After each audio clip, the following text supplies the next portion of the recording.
নাই কিনা নাই যারা আমার ওলি হয়ে গেছে আমার মায়ের বন্ধা বানি গেছে এরার কোনো ভয় নাই কোনো চিন্তাও নাই সুবহানাল্লাহ আল্লাহ রাসূল হাদিসে বলেন মান আদালি ওয়ালিয়ান ফাকাদ আযামতু বিল হারবে যারা ব্যক্তি আমার ওলিকে করবা তার সাথে আমার আল্লাহ যুদ্ধ ঘোষণা করব সুবহানাল্লাহ এটা কোরআন হাদিসের দলিল জানি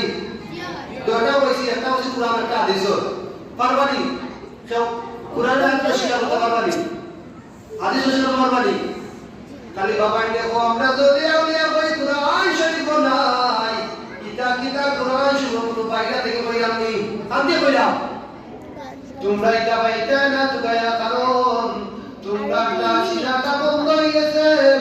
তোমরা একটা আয়াত হইলো খাতামাল্লাহু আলা কুলুবিহিম আল্লাহ যাদের অন্তর মাঝে মোহর মারি দিলাইছেন ওয়া আলা সামিহিম তাদের কানের মাঝে মোহর মারি দিলাইছেন ওয়া আলা আবসারিহিম তাদের চক্ষুর মাঝে মোহর মারি দিয়ে পর্দা দিলাইছেন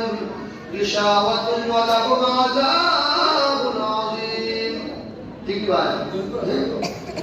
কিতাব আল্লাহ চক্ষুর মাঝে পর্দা দিলাইছেন এরা এটা দেখতো না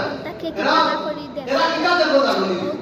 ওজনা ওলিয়া কে মাজারা যাইলা আমরা মাজারা কিতা লাগি জিয়ারত লাগে কিতা লাগি কিতা উদ্দেশ্য নাই তোমরা জিয়ারত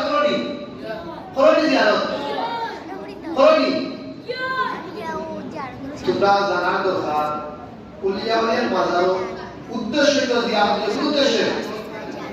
আমরা ওলিয়াওয়ালের কাছে কোনো কিছু কখনো চাই না আমরা ওলিয়াওয়ালের ওসিলা করিয়া চাই কারণ তারা আল্লাহর মায়ার বন্ধুজন ওলি অর্থ বন্ধু তারা আল্লাহর মায়ার বন্ধু বলি গেছে তাদের জবানটাও পাপ জবান হয়ে গেছে আল্লাহ রাব্বুল আলামিনের কুরআন ফরমান আমার ওলির কথা আমি আল্লাহর কথা আমার ওলির হাত আমি আল্লাহর হাত হয়ে যায় আমার ওলির পা আমি আল্লাহর পা হয়ে যায় ওলির যারা আল্লাহর মায়ার মানুষ আল্লাহর যত মায়ার মানুষ আছে তাদের কাজ আল্লাহর কাজ হয়ে যাবে সুবহানাল্লাহ এটা কোরআন শরীফের বাইরে কোনো কথা নাই হাদিস শরীফের বাইরে কথা নাই হাদিস শরীফে কত কঠিন ভাবে বলেন মান আদালি ওয়ালিয়ান ফাকাদ আযানতু বিল হারব আর মধ্যে যুদ্ধ কিটা যুদ্ধ